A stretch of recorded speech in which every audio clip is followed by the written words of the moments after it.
अस्सलामुअलैकुम की हाल चाल है सज्जणा बेलियां दा ते मित्रां दा उम्मीद करदे आ सब खैरियत नाल ही होण दे। ज्यादा लम्मी गल नहीं, मां बोली दे चार एक लफ्ज ने ते सुन के जरूर जाया जो, स्किप ना करया जो।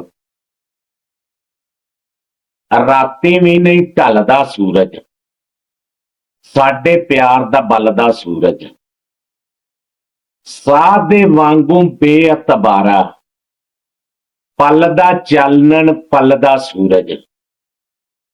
खौरे केड़ा रंग विखावे आवन वाला कल दा सूरज।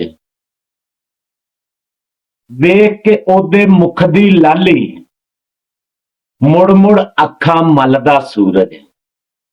वेख के ओंदे मुख दी लाली मुड़ मुड़ अखां मलदा सूरज।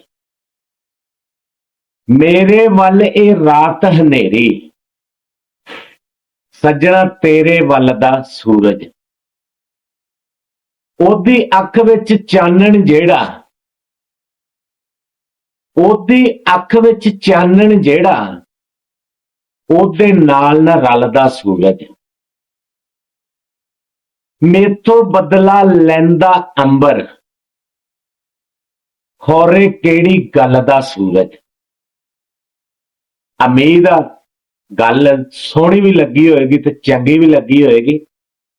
ते चैनल नूं सबसक्राइब करिया जो, ते वीडियो नूं लाइक ते शेयर ते कमेंट करिया जो जे दिल नूं चंगी लगे मां बोली। ते मिलने एक नवी वीडियो दे नाल।